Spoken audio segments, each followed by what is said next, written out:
Hey guys, it's Tori, and today I'm going to be doing round 2 of my 5-star historical fiction predictions. So a few months ago I did a video discussing 5 books that I was predicting I'd give 5 stars or at least 4 stars that were historical fiction, and I have recently finished all 5 of those. So I'm going to go through those 5 books and talk about at least my ratings of them, not in depth, because you can see more of my thoughts in my wrap-ups over the past few months. And then we're going to talk about 5 more books that I think I'm going to give 5 stars over the next however many months till I finish those. Okay, so the first book I ended up reading on that list was Azincourt by Bernard Cornwell, which is about the Battle of Azincourt, and I did end up giving that 4 out of 5 stars.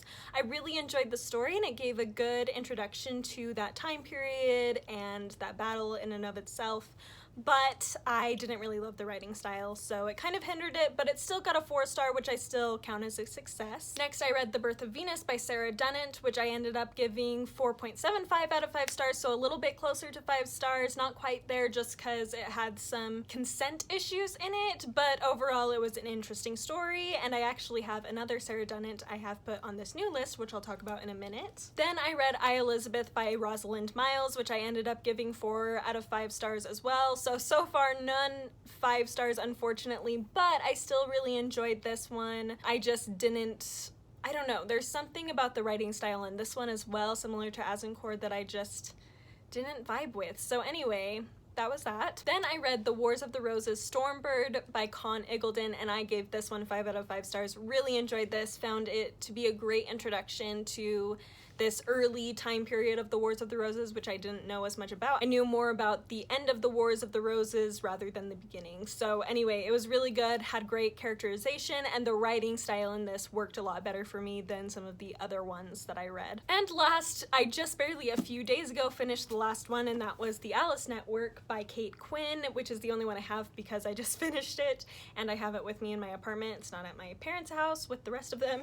So anyway, I ended up giving this one 5 out of 5 stars as well. It was so beautiful, very heavy, and there were some things that personally didn't work for me just because, I don't know, there were just little things, but the good things about it really overrode those issues I had. So I guess you could argue I give it like a 4.9 stars, but I'm just going with 5 stars because it really was a very well done book. Sorry about the weird lighting on it, by the way, but anyway, really loved that, and I will talk more about this one at the end of this month in my September wrap-up. Okay, so those are the ones I already read. Moving into 5 more that I hope to read in the next few months. We have, first of all, The Sunne and Splendour by Sharon Penman.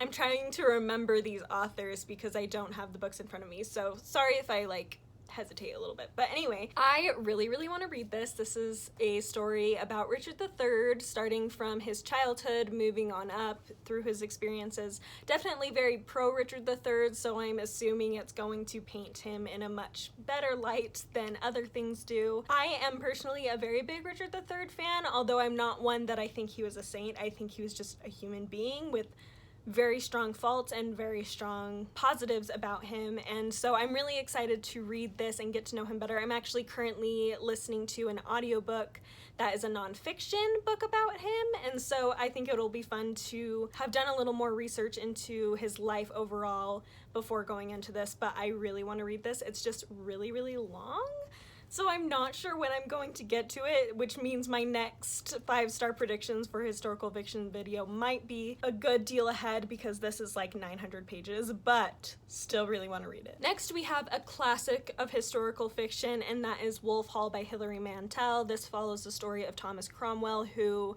was an advisor of King Henry VIII, who ends up being executed at the end of his life. Well, I guess that's what ended his life anyway. So I am really excited to read this book. I've heard great, amazing things about it. It is the first in a trilogy, and the final book just recently came out, so I'm excited to make my way through them, and hopefully I'll be able to do that soon. In fact, I think this might be one that I prioritize before the end of this year. So within November or December, since obviously October I'm going to be reading Victorian literature, can't read this, but in November, December. I think I'm going to really try to prioritize this, possibly. Next we have, as I mentioned, another Sarah Dunant book, like The Birth of Venus, which I read for the last round. This round I'm going to read Blood and Beauty by her, which is a story following the Borgia family, which I know very little about beyond that they were kind of like the original mafia, except the leader of this family was the Pope, and there was just a lot of drama involved in this family, a lot of corruption, and I'm really excited to get into it. I really liked Sarah Dunant's writing style. It just worked very well for me, and I am looking forward to getting into more of her stuff and seeing if I enjoy it better than The Birth of Venus, because while I enjoyed The Birth of Venus, like I said, there were some things I didn't love as much, so I just really want to be blown away by her, and I think she has potential to do that for me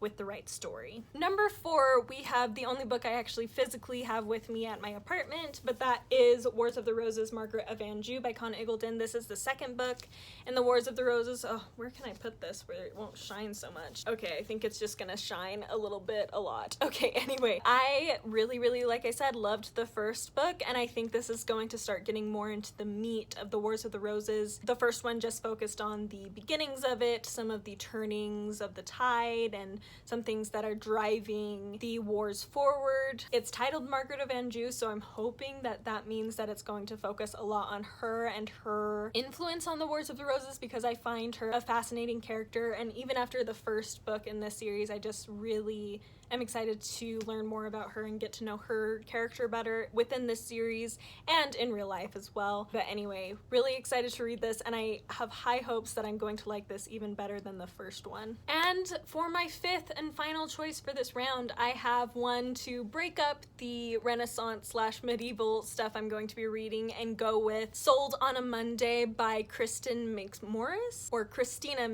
sorry about that. But anyway, I am really excited to read this. This book takes place during the Depression and discusses children being sold because their parents can't make ends meet, which is so tragic, which that's really all I know about it. I have never really read a book set in the Depression, I don't think, before. Maybe one when I was in elementary school, but I don't think I've really read much set in that time period. I've seen movies and stuff about it, but yeah, never read anything as far as I can think of. So I'm excited to read that and get a little bit more experience reading in that time period, and hopefully it goes well. So that is it. Thank you so much for watching. Let me know down below some of your favorite historical fiction, as I would love to know, and I'd love to get those recommendations. And I will talk to you next time. Bye!